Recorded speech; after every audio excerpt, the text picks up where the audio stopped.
주제로 보통 강의들이 좀 이루어지는지. 이런 주제. 되게 긴장되는데요. 저는 이런 강의들 일반적인 뭐 어떤 이론 강의 이런 거 재미없는 거 아니고요. 학령, 그러니까 제가 상담 이제 필드에서 이제 일을 계속 하고 있잖아요. 그래서 학령기 부모님들이 이런 부분들을 조금 알고 계셨으면, 좀 챙겨주셨으면 하는 부분들 좀 중점적으로 몇 가지 테마로 나누어서 좀 말씀을 드리려고 합니다.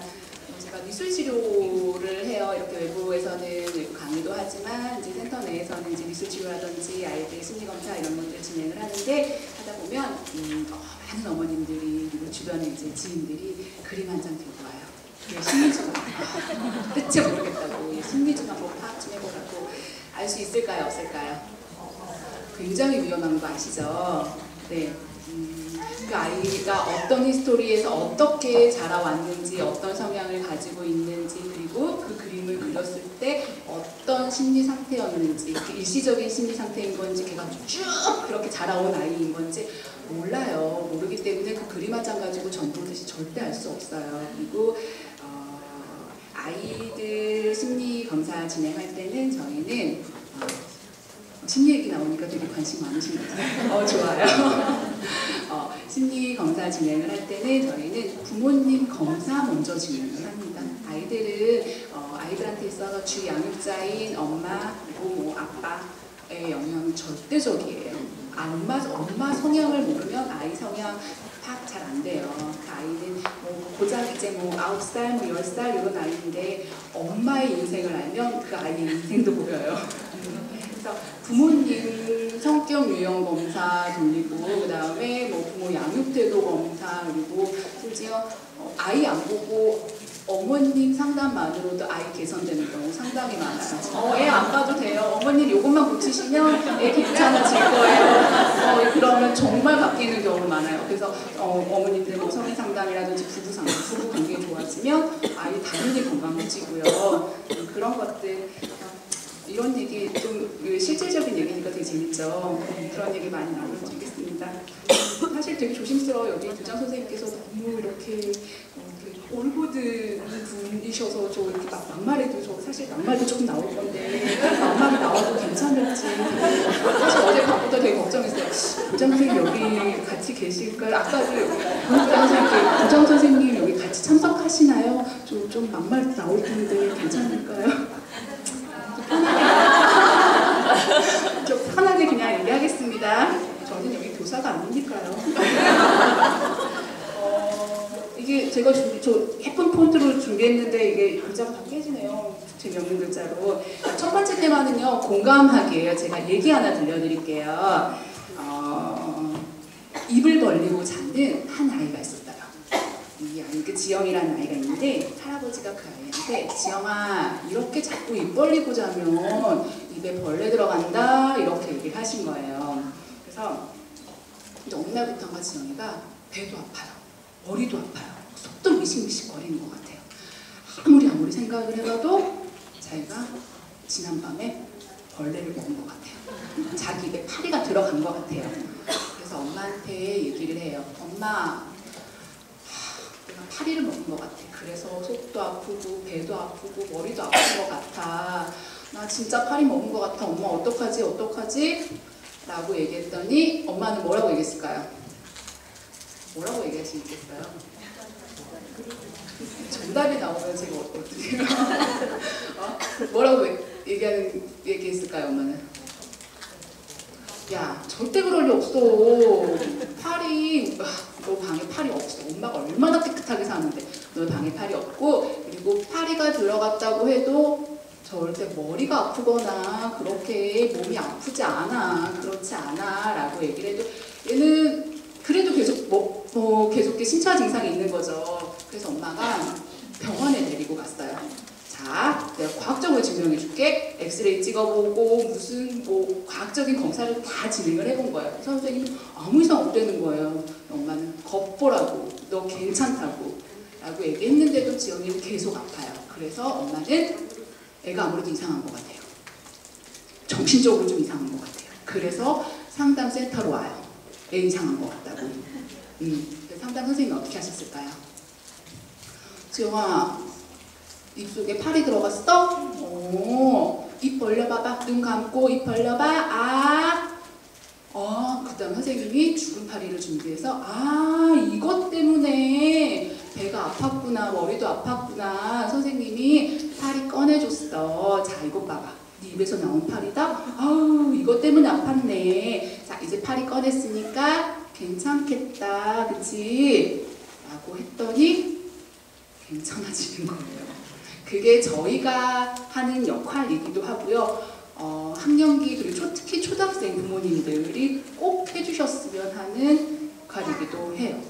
공감하는 거죠. 그 아이는 정말 파리가 들어갔다고 믿었을 수도 있고요. 아니면 그게 정말 어떤 관심을 받기 위해서 그런 표현이 나왔을 수도 있고요. 엄마가 내 말을 믿고 그냥 공감해줬으면 하는 그런 것들이에요. 과학적으로 겉바 엑스레이 찍어도 안 나오잖아, 뭐 해도 안 나오잖아, 네 방에 그리 쓸 리가 없어, 입안에 파리가 들어갔을 리가 없어, 이런 얘기 듣고 싶었던 게 아닌 거죠.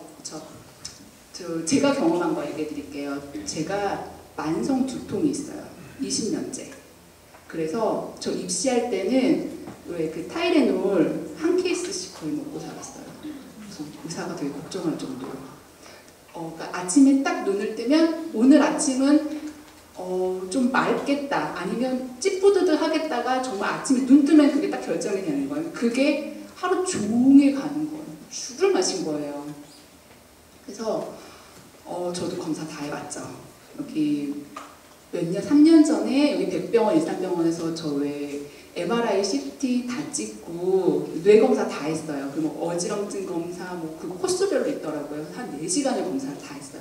의사가 괜찮은데요? 멀쩡한데요? 이렇게 한 거예요. 근데 그 이후로도 정말 두통이 가시지가 않는 거예요. 그래서 삼성의료원에 갔어요. 삼성의료원에는 두통으로 온 사람 전국적으로 그렇게 많은가 봐요. 두통 클리닉이 따로 있더라고요. 정말 크게 있더라고요. 그래서 그 특징으로 교수님한테 갔어요. 교수님이 그 몇 년 전에 제가 찍었던 MRI를 보시더니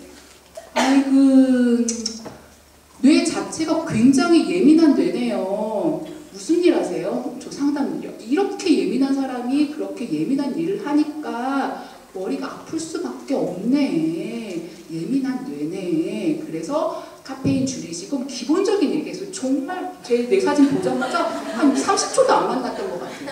너무 신기하게 그 뒤로 두통이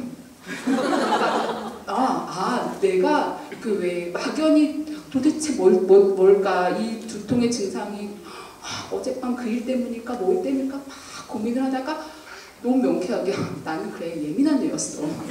예민한 뇌니까 그래 이렇게 아플 수밖에 없지. 그래 그리고 내가 이렇게 상담 일하는 거 힘든 일 하는 거 알아줬네. 오 그랬구나 라고 하고 정말 되게 유치하게 저 몇십만 원 들여서 검사했는데 유치하게 싹 나온 거예요. 그 뒤로 검사 결과도 안 들어가고 있습니다. 의미가 없는 거예요. 그런 것들. 그래서 어머님들이 아이한테 꼭 공감해주는 그런 것들 꼭 필요할 것 같아요. 그래서 왜 정말 유치한 표현이긴 하지만 아이들이 자기 표현을 하면 그거 한번 다시 읽어주세요. 엄마, 내가 지난번에 그것 때문에 되게 기분 나빴어. 그랬어? 그래서 넌 어떻게 했으면 좋겠니? 이게 아니고 그것 때문에 정말 기분 나빴어? 그래. 되게 유치한 표현이죠. 애기들한테 하는 것 같은. 근데 그게 정말 중요하다라는 거죠. 저희가 하는 역할이에요. 그거 어머님들도 충분히 하실 수 있는 거예요. 그렇죠? 두 번째는 중심 잡기. 건강하게 잘 싸우는 거 알려주는 건데요. 초등학생, 여기 거의 초등학생 부모님들이신가요? 중학생 부모님들도 많이 오셨나요?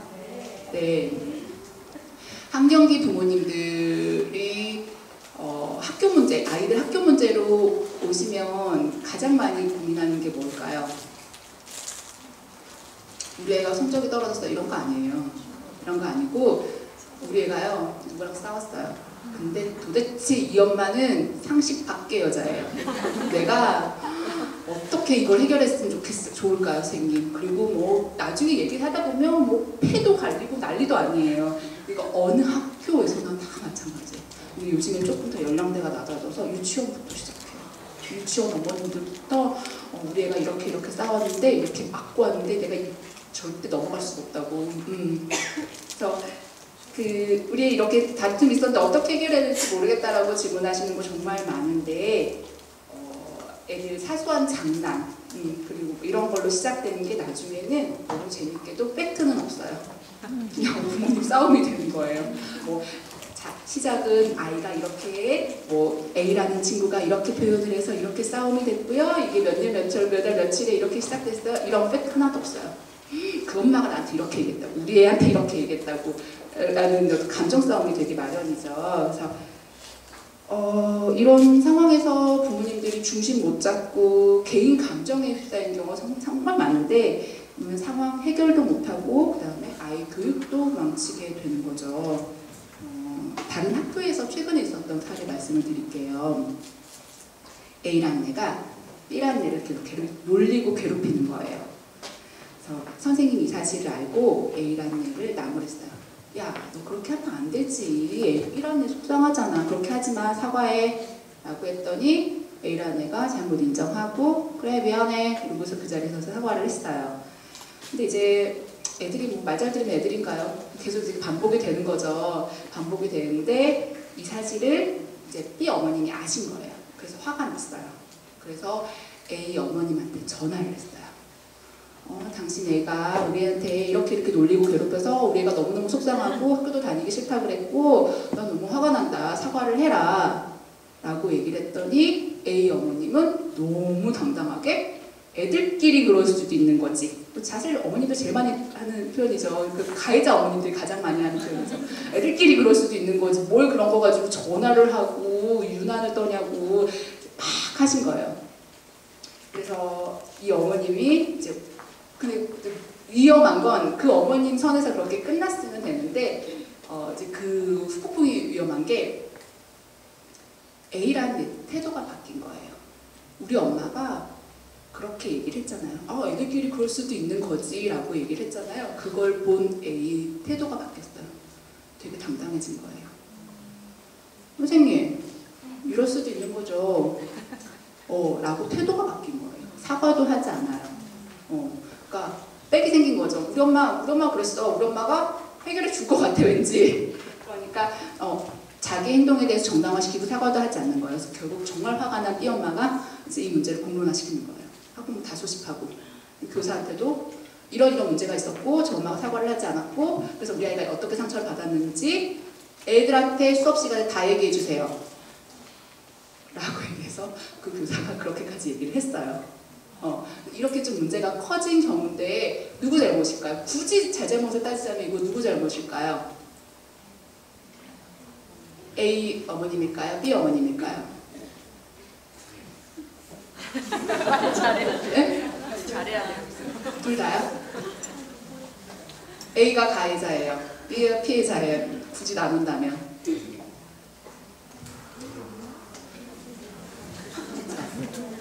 A 엄마죠. 그렇죠? 이 엄마는 그 상황에서 자기 자존심 세우느라고 아이 교육 망친 거예요. 적절한 타이밍에 사과하는 거 필요하죠.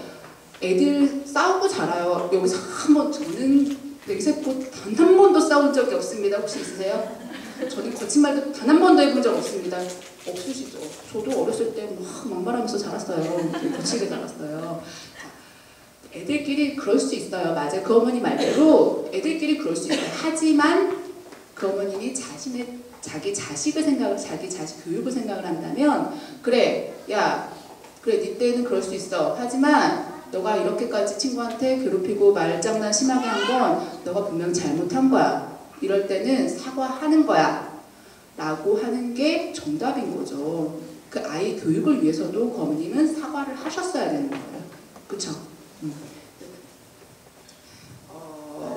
사과 적정한 시기에 정말 필요한 사과는 자존심 상하는 일이 아닐 거예요. 그래서 근데 나중에 이제 어머님도 자존심 싸움이 되더라고요. 쟤네 집이 뭐가 그렇게 잘나서 내가 내가 사과를 해야 돼? 막 이렇게까지 나와요. 되게 유치하게. 싸움은 꼭 필요하다고 생각을 해요. 그쵸? 여기서 안 싸우신 분 없으시죠? 부부싸움 다 하시죠? 기본이잖아요. 그쵸? 부부싸움 하시고, 그 다음에 뭐 소실적인 친구들하고 머리끄댕이 한 번씩 다 잡아보셨을 거고, 그쵸? 자, 부부싸움, 적당한 부부싸움은 꼭 애들 앞에서 하라고 말씀드립니다. 필요하겠죠? 왜 필요하냐면요. 요즘에 저희 상담센터 오는 친구들 중에 그룹 치료라든지 이런 것들이 필요한 친구들이 뭐가 있냐면 갈등 상황이 있잖아요. 애들 정말 필수로 갈등 상황이 있어요. 그거를 해결하지 못하는 친구들이 있어요. 그러니까 굉장히 극단적으로 해결을 하거나 아니면 자기가 그걸 다 삭히는 친구. 그건 건강하게 해결하는 게 아닌 거잖아요. 그 친구들 부모님들을 보면 건강하게 싸우지 못하는 부모님들인 경우가 대부분이에요. 왜 아이들 앞에서 적당하게 심한 거 막 그릇 날아다니고 이런 거 말고요. 적당하게 싸우는 거 왜 필요하냐면 살면서 피할 수 없는 갈등 상황을 어떻게 해결하는지를 보여주라는 거예요. 애들도 크면서 처음엔 애들 불편하겠죠. 나의 정말 절대적인 우리 엄마 아빠가 싸우고 있어. 나 이거 어떡하면 좋지? 내 방에 들어가야 되나? 어떡하지? 내가 말려야 되나? 막 되게 불편할 수 있어요. 하지만 애들이 이제 조금 머리 크면 그렇지. 아빠가 잘못했네. 아빠가 엄마가 되게 싫어하는 건데 또 하고 있어. 그러니까 엄마가 화를 내지. 근데 엄마가 말 너무 심하게 했네. 지금 이 불편한 상황 결국은 그렇지. 잘못한 아빠가 엄마한테 미안하다고 해야 되는 거지. 이런 식으로 갈등 상황을 어떻게 풀어가는지 그 끝을 본다는 거죠. 싸움의 끝은 꼭 보여주셔야 되는 거예요. 그래서 가끔 어머님들이 어떻게 애한테 싸우는 걸 보여주냐고. 좋은 것만 보여줘야지. 그러면서 애 잘 때 안 보는 데서 싸우는 부모님들 되게 많으세요. 그거 맞을까요? 근데 애 자는 상황에서 싸우기는 하지만 애가 깨어있을 때 이미 그 불편한 상황을 애는 다 느꼈잖아요. 그쵸? 그 냉정기 막 다 느끼잖아요. 근데 다음날 아침에 일어났더니 엄마 아빠 갑자기 사이 좋아져 있어. 그럼 이거는 그 과정을 보지 못한 거잖아요. 그쵸? 저는 건강하게 말싸움하는 거 누가 말을 잘하고 못하고 이런 걸 떠나서 건강하게 말싸움하는 건 그 끝을 꼭 보여주셨으면 해요. 그런 것들 보고 자라요. 그래서 그런 것들을 자기 친구와의 관계에서 대입해서 건강하게 싸우는 아이들이 되는 거죠. 안 싸우면서 살 수는 없는 거잖아요. 그쵸? 그 다음에 사실 그 다음 넘겨주세요. 저 이것 때문에 사실 되게 좋아요. 지랄 천냥의 법칙. 저는 이거를 꼭 넣고 싶은데 교장 선생님이 계시면 어떡하지? 지랄 총량의 법칙, 그죠? 모든 인간에게는 평생 쓰고 죽어야 되는 지랄의 총량이 있다고 그랬어요. 어떤 사람은 그 지랄을 사춘기 때 다 쓰고 어떤 사람은 나중에 늦바람 나기도 하고 어쨌거나 죽기 전에 그 양 다 쓴다. 혹시 이 얘기 들어보셨어요? 여기 중학생 부모님 계시면 당연히 들어보셨을 것 같아요. 너무 조속한 표현인가요? 저도 배운 여잔데 꼭 필요한 표현이라고 생각을 해요. 센터 운영하면서 되게 다양한 사례의 아동 청소년들 정말 많이 만나요. 근데 어머님들 상담을 하다 보면 우리 아이는 아무런 고통 없이 아무런 갈등 없이 방황 없이 인형처럼 잘 자랐으면 좋겠어요 라고 하는 부모님들이 상당히 많아요. 물론 표현은 그렇게 하지 않아요. 어머님들 얼마나 유식하게 표현 잘 하시는데요. 하지만 그 내면을 들여다보면 이 사춘기의 이 갈등 상황 막 애가 반항하고 이걸 엄마가 인정하지 못하는 거예요. 어떻게 얘가 이럴 수가 있어요? 막 이런 것들 맞을까요? 그런 사람 사신 분 없다고 아까 하셨죠? 그쵸? 다들 갈등 상황 있었고 다들 반항 한번 해보고 다들 나 집 한번 나갈 거야. 내가 진짜 이놈의 집구석에서 나가야지. 우리 엄마 아빠랑 나 못 살겠어. 그래도 제 저는 기집애 내가 오늘 가만 안 둘 거야. 친구한테 뭐 그러기도 하고 반항의 시기 그 어떤 갈등의 상황 다들 경험해 보셨잖아요. 나는 경험했으면서 왜 우리 아이는 경험하면 안 되는 거야? 너무 곱게 키우려고 하는 부모님들 상당히 많으세요. 그 있을 수 없는 거죠. 그러니까 저는 각 시기에 맞춰서 애들 적당히 사고치고 적당히 반항도 하고 트러블도 일으키는 아이가 정말 건강한 아이라고 생각을 해요. 그냥 조용조용 살 수 없어요. 우리 그쵸? 물론 그 정도가 상식을 좀 넘어서는 범위는 안 되겠지만 좀 적당히 사고 치는 아이가 건강한 아이인데 왜 저희가 여기뿐만 아니고 이제 다른 고등학교, 중고등학교하고도 좀 연계가 돼서 파견 근무를 나가요. 상담을 나가는데 거기서 상담, 특히 고등학교에서 상담 뽑는 애들은 어떤 애들이 있어요. 그래서 정말 수능 막 이런 것 때문에 스트레스 정말 많이 받을 시기인데 굳이 남아서 상담을 받는 애들은 어떤 애들이겠어요. 학교에서 문제가 좀 있는 애들이겠죠. 그리고 꼭 문제가 있지는 않더라도 거기 상위권 학생들 되게 많아요. 문제가 있지는 않더라도 아이가 정말 상담을 원하거나 아니면 학교 생활이 조금 많이 힘들거나 아니면 가정 내에서 어떤 뭐 좀 이슈가 있었거나 이런 친구들인데 선생님이 어떤 선생님이 얘는 A라는 진짜 선생님 꼭 좀 봐주세요. 정말 문제인 것 같아요. 어떻게 자기는 이렇게 교사 생활을 했어도 이렇게 문제 일으키는 애는 처음 봤다. 되게 좀 문제다라고 했는데 저희가 10명을 뽑아서 10명 검사를 다 돌리고 상담을 해본 결과 그 친구가 제일 건강한 친구인 거예요.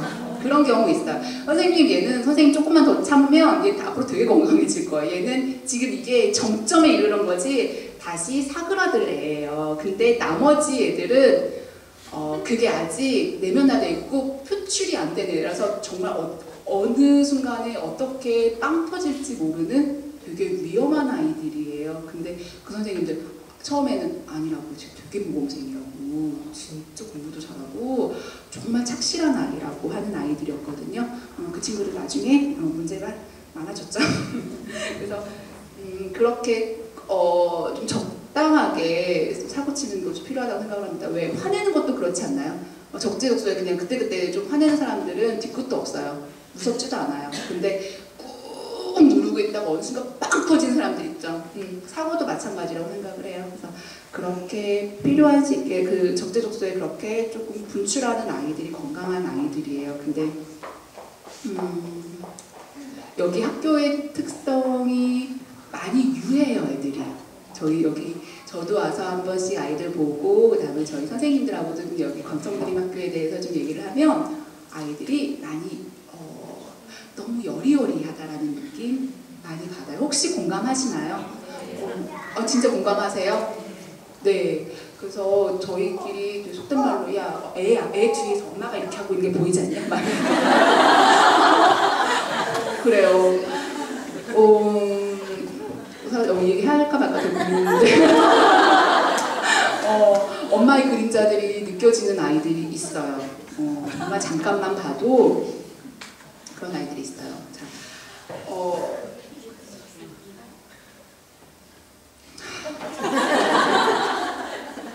저 교장 선생님 애 만난 얘기 잠깐만 해도 될까요? 네.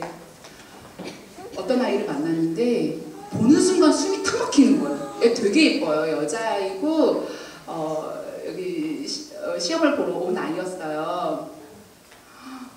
정말 드레스 코드도 얼마나 잘 맞췄는지 몰라요. 무슨 어디 면접 보러 가는 줄 알았어요. 초등학교 초등학교 저학년 아이인데 한 올에 흐트러짐도 없는 정말 무슨 왜 할머니들 찬미술 쫙 올린 것 같은 막 드레스도 구김도 없이 너무 저 숨 막혔던 건 이렇게 책상에 모서리 여기 왜 가로 3cm, 세로 3cm 흐트러짐도 없이 수험표를 다 올려놓고 정말 한 3개월 연습한 것 같아요. 너는 여기 왜 오고 싶어? 라는 그 단순한 질문에 선생님, 저는 광성드림학교를 이러 해서 오고 싶습니다. 저는 선생님을 만난 걸 영광이라고 생각합니다. 소름이 쫙 돋는 거예요. 그건 초등학생 모습이 아니잖아요. 그쵸? 그 아이의 모습에서 엄마가 보였어요. 엄마가 얼마나 이렇게 교육시켰겠어요. 그쵸? 그러니까 교육시키는 거 좋죠. 그리고 엄마의 바람대로 여기 오는 것도 좋아요. 그쵸? 그리고 아이도 오고 싶어 했을 수도 있고요. 그쵸? 자, 그런 모든 것들을 다 떠나서 아이는 아이다워야 된다고 생각을 하거든요. 적당히 사고치고 적당히 까불까불대고 말썽도 좀 부리고 좀 그런 것들이 좀 허용되는 분위기였으면 좋겠다라는 생각이 들어요. 여기가 다른 학교에 비해서 그게 조금 덜한 것 같아요. 인정하시죠? 네, 조금 유하게 그럴 수 있지 라고 조금 풀어주시는 그런 분위기 좀 필요할 것 같고요. 그 다음에 또 마지막으로는 부모 유형과 이제 아이들 사회적 행동에 대한 얘기. 선생님 다음 페이지 넘겨주세요. 네. 자, 여기에 권위적 부모, 권위주의적 부모, 허용적 부모, 무관심한 부모. 여기서 일단 아닌 것들 빼면 뭐가 될까요? 야, 이 부모상은 좀 아닌 것 같다. 무관심한 부모 일단 뺄 거고요. 그쵸? 네.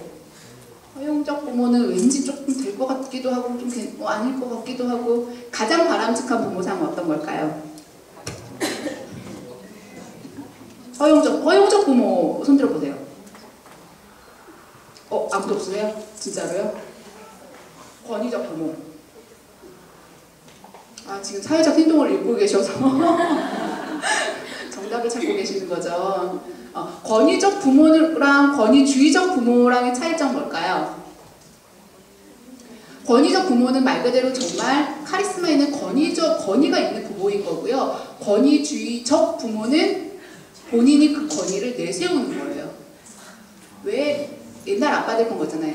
아빠가 얘기했는데 너 그것도 안 들어? 막 이런 것들. 내가 정말 우리 아빠가 내가 존경하는 아빠가 얘기했기 때문에 내가 들어야지. 그 권위를 정말 알아서 느끼는 거랑 아빠가 그걸 조금 통제하려고 하는 그거랑은 좀 차이가 있죠. 그래서 권위적 부모랑 권위주의적 부모는 그 차이점이 있어요. 자, 가장 바람직한 상은 권위적 부모라고 생각을 해요. 근데 요즘 어머님들 만나보면 친구 같은 엄마 되고 싶다라고 얘기하는 엄마들 되게 많아요.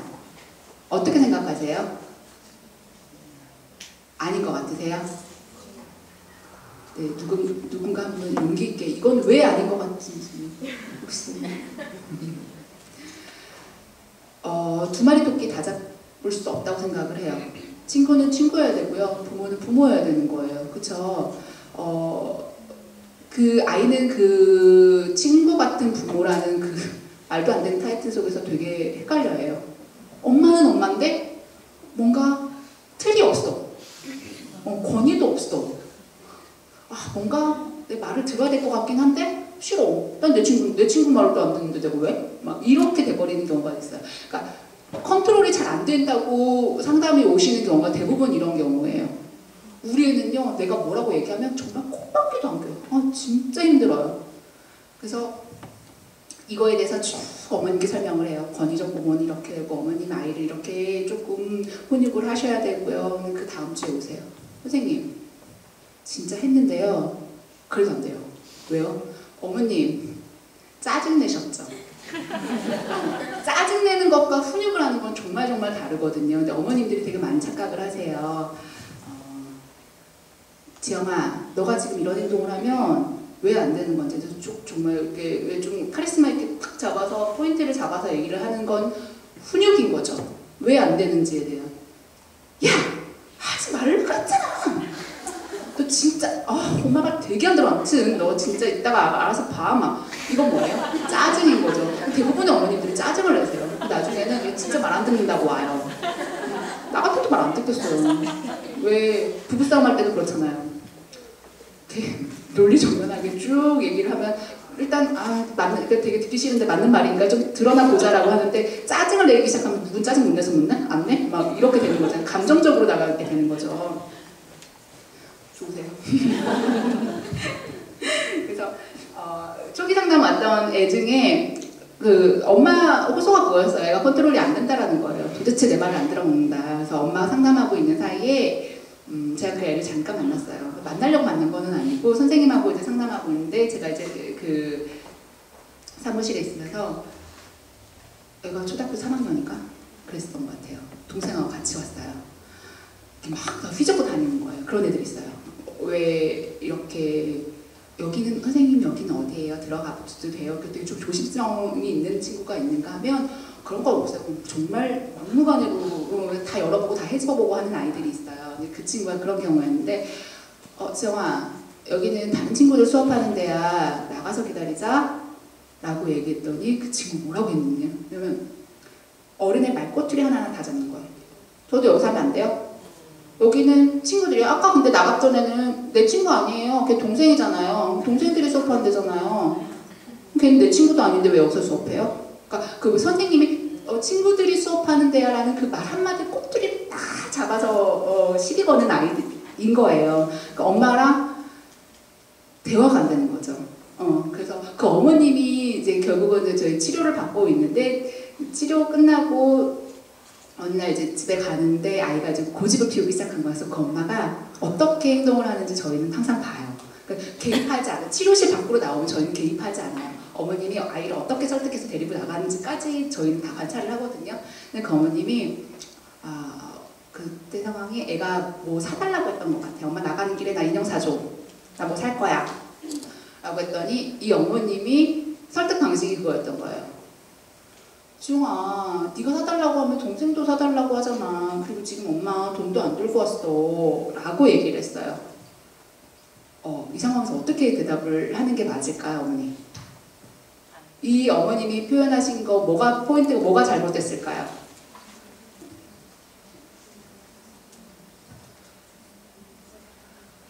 어렵죠. 맞아요. 저만 정답을 알고 있으니까 다 어려운 거예요.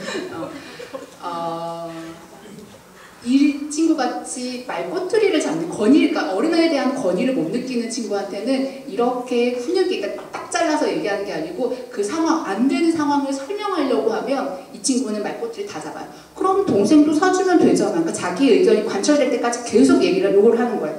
엄마, 동생도 사주면 되잖아. 그러면 지금 돈이 없어? 그러면 돈 들고 오면 되잖아. 뭐 하면 되잖아. 라고 얘기하는 친구들이에요. 그럴 때는 이 친구들한테는 어떻게 해야 될까요? 정말 권위가 필요한 친구죠.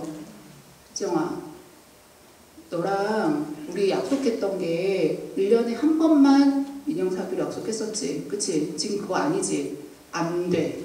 이걸로 끝내야 돼요. 정말 카리스마 있게 끝내야 되는데 엄마들이 막 또 뒷상황을 생각을 하는 거예요. 얘가 또 울면 어떡하지? 뭐 또 고집 피우면 어떡하지? 나중에 뭐 다른 얘기를 또 꺼내면 어떡하지? 라고 하는데 정말 저는 그 상황에서는 카리스마 있게 끊어야 된다고 생각을 하거든요.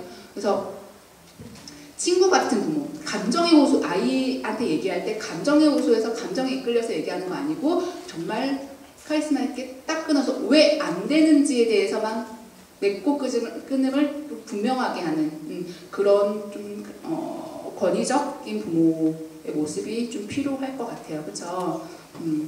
그런 건 되게 잘하고 계실 것 같아요. 여기 어머님들. 그죠? 그런 것들 있고 제가 미술치료를 하다 보니까 그림 조금 보여드릴게요. 그림 아까 제가 초반에 말씀드렸듯이 그림만 가지고 아이 상태 다 파악할 수는 없지만 제가 보여드리는 거는 이제 저는 그 아이에 대한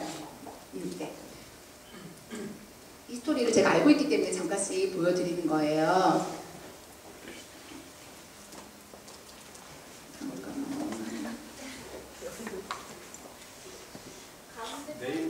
레이저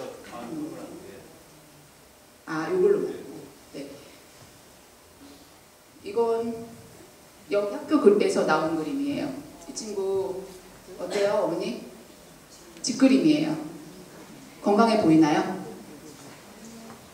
어때 보이세요? 왜 우리 이런 심리 쪽 배우지 않아도 그림 보면 어느 정도 느낌은 좀 있지 않나요? 어떤 거 같으세요? 쓸쓸한 아이인 것 같아요. 네, 그거 맞을 수도 있어요. 스트레스 장난 아닌 아이예요, 이 친구. 잘하고 싶은 마음과 하면은 그 스트레스가 굉장한 아이인 거예요. 내적 갈등 되게 많은 친구인 거예요. 그리고 이 친구가 그림을 그리는 상황에서 외부의 주변의 시선 의식하는 거. 선생님 날 지금 어떻게 보고 있는지, 지금 다른 친구가 나를 보고 있는지 안 보고 있는지 이거 굉장히 의식 많이 하면서 그린 친구거든요. 저희끼리 우스갯소리로 나는 부모 직업이 교사인의 난 다 찍을 수 있을 거야. 달라요, 확실히. 부모님들이 평가를 많이 하는 일을 하면 그게 아이한테 영향을 줄 수밖에 없어요. 그 친구들은 끊임없이 그러니까 선생님한테 평가를 묻던지 아니면 스스로 평가를 정말 많이 해요. 선생님 내가 지금 이거 하고 있는 거 맞나요? 괜찮나요? 괜찮아요? 아니면 선생님한테 물어보지 마, 너 그냥 쭉 그려라고 하면 정말 혼자 중얼중얼 대면서라도 평가를 하는 아이들이 있어요. 자, 잘하고 있어, 알았어. 이거 하고 그 다음에 이거 하고 평가를 정말 많이 하는 아이들이 있어요. 다음 그림 넘겨주세요, 선생님. 이 친구 어떨까요?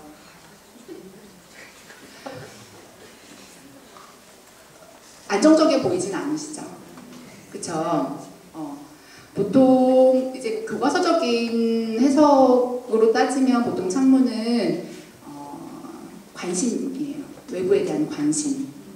소극적 관심이라고 해요. 근데 대문은 적극적 관심이에요. 내가 문 열고 나갈 수 있는 거고, 창문은 관찰하는 거잖아요. 밖에 세상이 어떻게 돌아가는지 관찰하는 거기 때문에 소극적 관심이라고 해요. 그래서 이 친구 같은 경우는 외부에 대한 관심 욕구 되게 높은 친구예요. 안정적이어 보이지는 않죠. 근데 이 친구가 굉장히 이 친구 여기 학교 그림 아니에요. ADHD로 온 친구인데 엄마가 ADHD로 왔어요. 근데 알고 보니 ADHD 아니에요. 되게 건강한 아이예요. 건강한 아이인데 엄마의 관심에 목말라 있는 아이였던 거예요. 그래서 엄마한테 관심 받기 위해서 5만 가지 말씀 다 부리는 아이였어요. 그런 친구였고요. 다음 그림이요. 이 그림 딱 봐도 어때요? 소심, 우울, 그쵸? 안정적이어 보이지도 않고요. 맞아요. 어머님들 보신 대로 이 그림을 그린 친구는 지금 뭐 대문도 그렇고 굉장히 조금 위축된 아이의 그림이에요. 그런 거. 그다음에 또 다음 그림은요. 이 친구 우울증 약 먹고 있었던 친구예요. 그러니까 자기 안에 갇혀 있는 경우죠. 아무 관심도 없고 뭐 욕구도 없고 많이 좀 위축되어 있는데 이 친구는 워낙에 가정 내에 히스토리가 좀 있기는 했었어요. 근데 그렇게 아이들이 그리는 그림에 따라서 좀 이렇게 다르다라는 거 그런 거 보여드리려고 가지고 온 그림이고요. 그 다음 그림은요. 이거 사람 그림이에요. 이거 애기 그림 아니에요. 이거 초등학생 그림이에요. 정말 그림 어느 정도 다 표현할 수 있는 아이임에도 그림 검사할 때 사람 그림 이렇게 나오는 아이들이 있어요. 그 다음은요, 선생님. 제가 보여드리고 싶은 그림이 이거 아니에요. 다음은요. 요건 좀 어때요? 그냥 까불까불 그냥 애가 그냥 건강해 보이죠. 뭐 교과서적으로 해석하면 뭐 이거는 뭐 걸어가는 그림 어쩌고 저쩌고. 근데 저는 어머님들이 정말로 이쪽으로 관심 있어서 공부하는 거 아니고서는 어설프게 그 해석책 안 보셨으면 좋겠어요. 왜냐하면 그거에 따르면 자 여기서 잘난 척하고 있는 저나 여기에 계신 어머님이나 강박, 우울 없는 사람 아무도 없어요. 이렇게 그리면 이렇게 또 우울이고 이렇게 그리면 이렇게 또 사회성 부족인 거고 굉장히 다 문제가 돼요. 문제가 그러니까 그 전체적인 맥락을 조금 읽으면서 봐야 되는 건데 그 해석에 따르면 다 문제가 있는 거거든요. 그래서 그런 거 해석지 안 보셨으면 좋겠고 그냥 이거 그냥 참고 삼아서 보시는 거예요. 다음 그림은요. 여기 학교에서 나온 그림이에요. 그림 잘 그렸죠? 근데 뭐가 문제예요? 지금 이 친구 이 그림하고 여자 그림도 똑같이 얼굴 없어요. 얼굴 안 그렸어요. 다음 그림도 보여주세요, 선생님. 네, 이 그림이에요. 저렇게 목걸이까지 다 묘사할 수 있는 친구가 얼굴 그림 없어요. 굉장히 우울감 높은 친구죠. 그래서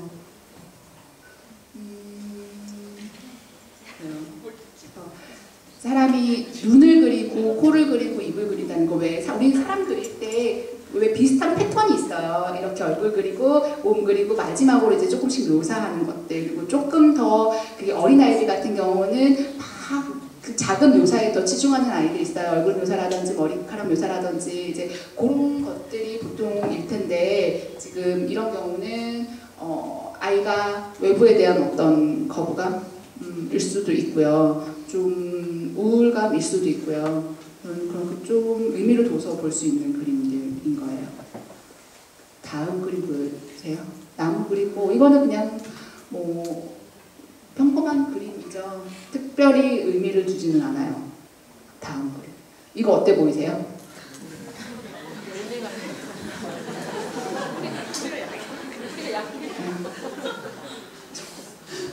열매 무게에 나무가 부러질 것 같죠. 네, 맞아요.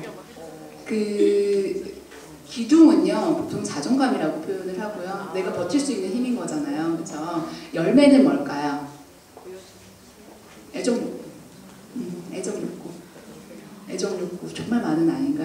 그러니까 근데 또 이것도 해석도 굉장히 조금 차이를 둬야 되는 게 기본적으로 묘사를 좋아하는 아이들이 있어요. 내가 그림을 잘 그린다라는 거에 대해서 굉장히 자부심이 있는 친구들은 5만 가지 열매 다 그려요 저기다가. 근데 그게 정말 애정욕구이기도 하지만 또 잘난 척하고 싶은 마음 때문에도 그러기도 하기 때문에 한데 이 친구 같은 경우는 애정욕구였어요.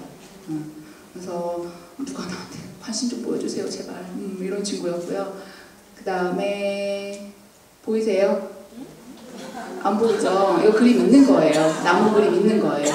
굉장히 저희 항상 그림 검사할 때는 HP 같은 그 저기 호스 연필을 주거든요. 그러니까 지금까지 쭉 있었던 그림은 같은 뭐라고 해야 되죠? 같은 굵기, 같은 진하기의 연필인 거예요. 이 정도로 굉장히 조금 약한 아이인 거죠. 나무도 많이 기울어져 있고. 그 다음은요. 이 친구도 마찬가지인 거죠. 사회성, 보통 나무 가지 표현, 그다음에 이제 그 나뭇잎 표현 이런 것들 보통 사회성이라고 얘기를 하죠. 기둥은 이제 자존감 표현이라고 하고 그 자존감에서 그 나무 가지들이 뻗어져서 세상하고 맞닿는 그런 것들이 이제 사회성 표현이라고 얘기를 하는데 이 친구들 같은 경우 이제 그런 것들이 좀 많이 부족해 보이는 친구였고요. 이것 여기 그림이에요. 어때요? 아까 그 집 처음에 보여드렸던 집 그림하고 같은 친구예요. 네. 스트레스 장난 아닌 친구였어요. 네. 그래서 근데 너무 바람직한 아이인 거예요. 딱 보기에는 너무 괜찮은 아이인데 이게 내적 갈등을 굉장히 했던 아이인 거죠. 그래서 그림 검사에서 이런 것들을 조금 찾아내는 거예요. 아이가 실제로 보이는 것과 자기가 표현해내는 말로 표현하지는 않지만 그림으로 표현하는 것들이 어떤 차이점이 있는지 그런 것들 좀 잡아내는 거고요. 그 다음 그림은요. 이거는 KFD라 그래서 가족화 그림이에요. 자, 가족화 그림 할 때 지시사항은 똑같아요. 자, 우리 지영이를 포함한 가족들이 함께 무얼 하고 있는 걸 그려봐 라고 얘기하는 똑같은 지시어에 정말 5만 가지 그림이 다 나와요. 가족 구성을 빼는 경우도 많고요. 그 다음에 이렇게 칸 나눠서 그리는 경우도 많고요. 그 다음에 왜 자동차 안에 다 가둬놓는 경우도 많고요. 네.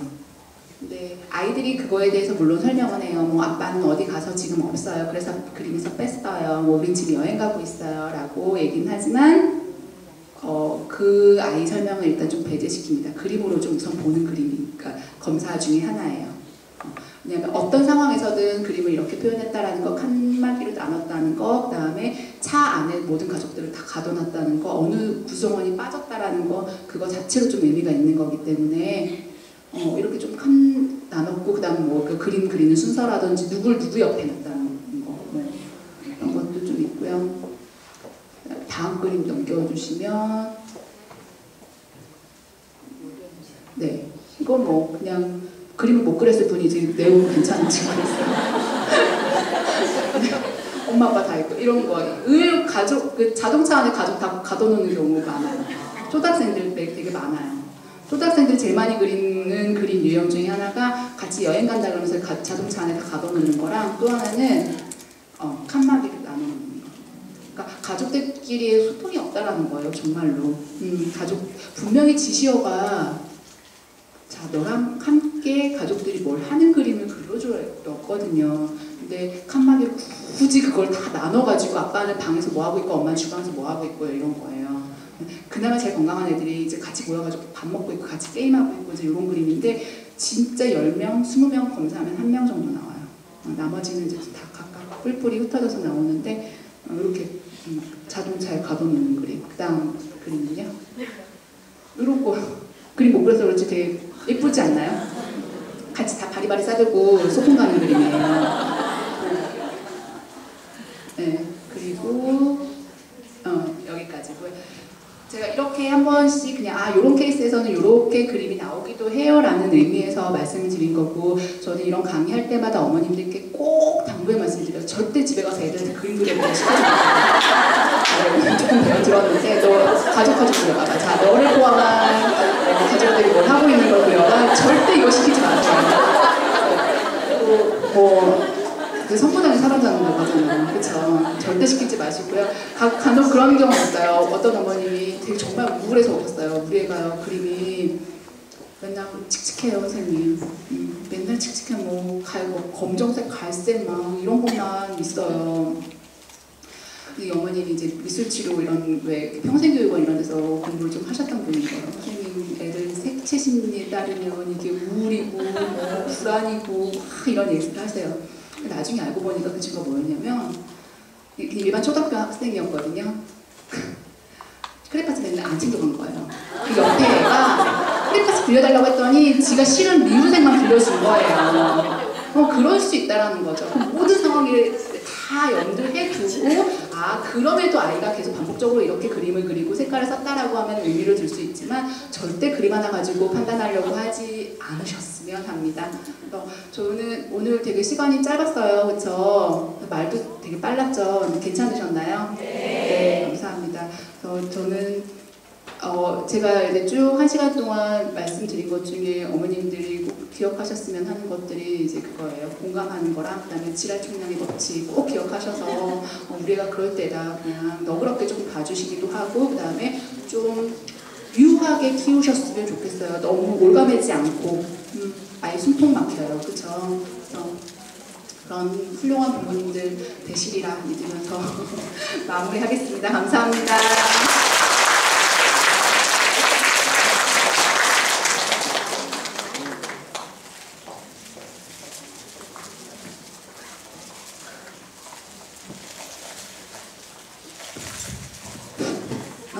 오늘 또 실제 경험, 또 사례를 중심으로 또 재미있는 강의를 해주신 이준영 우리 한양 JUY 심리발달센터 센터장님께 우리 다시 한번 감사드립니다.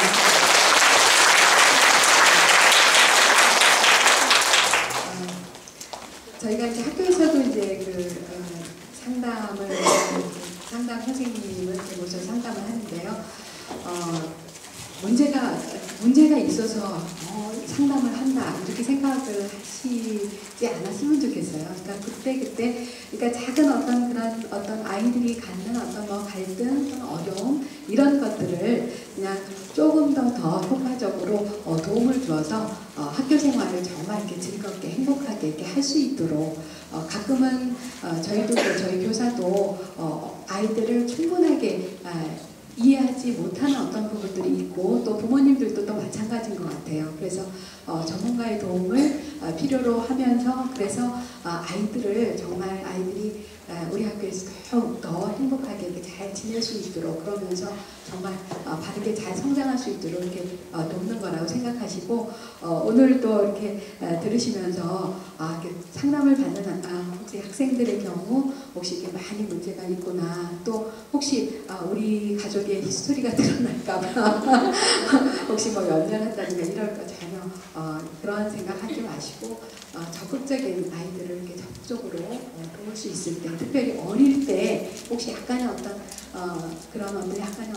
어려움들이 있는 것들을 갈등이 있거나 조금 힘든 그런 상황들을 어렸을 때 이렇게 빨리 이렇게 도와주는 것이 앞으로 더 건강하게 이렇게 성장하는데 크게 도움이 되기 때문에 저희가 상담 선생님을 이렇게 모셔서 가끔 이렇게 도움을 이렇게 받기도 해요. 그러니까 그런 부분 편안하게 이렇게 받아주시면 좋을 것 같습니다.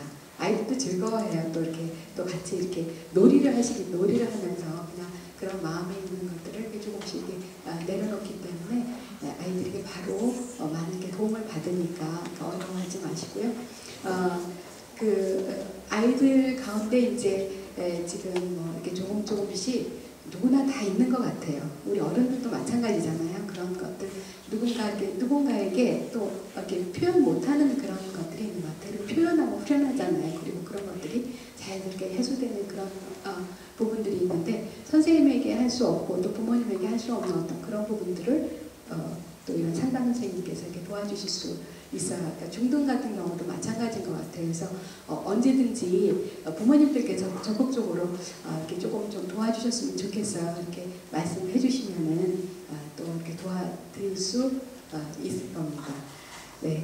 그리고 오늘 이제 지나면 또 다음에 이제 또 우리가 12월 달쯤 만날 것 같은데요. 그 전에 이제 저희가 중요한 행사가 있어요. 뭐냐면 어느덧 벌써 이제 내년을 이렇게 준비하는 시간이 이렇게 돌아왔습니다. 그래서 11월 15일 날 저희가 설명회를 해요. 입학 설명회를 하거든요. 입학 설명회를 위해서 이제 선생님들께서 여러 가지 준비를 하시는데요.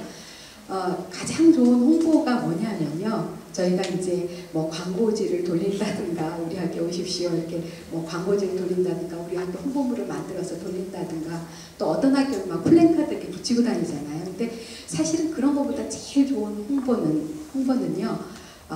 우리 학교가 좋은 학교다라고 하는 것을 우리 학부모님들이 경험하신 대로 이렇게 재미있게 잘 이야기를 해주시는 거 주변에.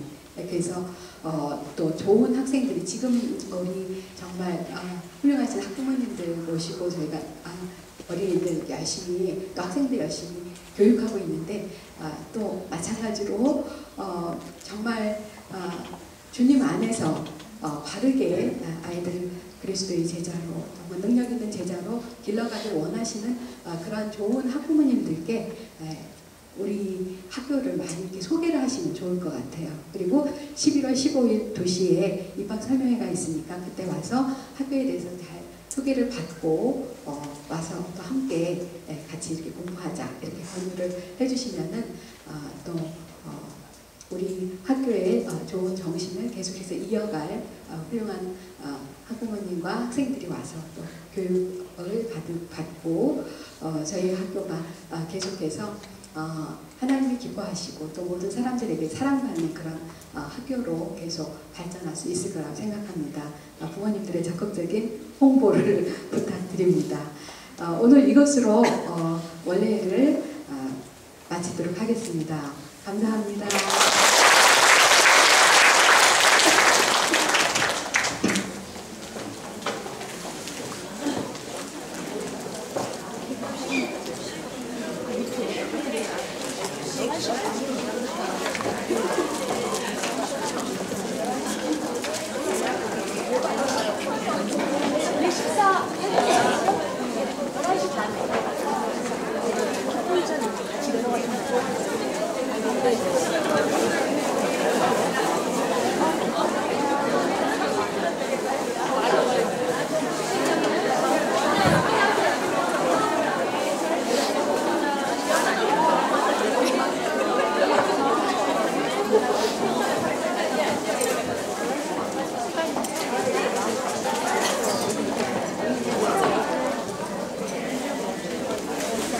식사하러 가세요? 네, 어딜 가면 돼? 지금 가실 거예요?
게 아니라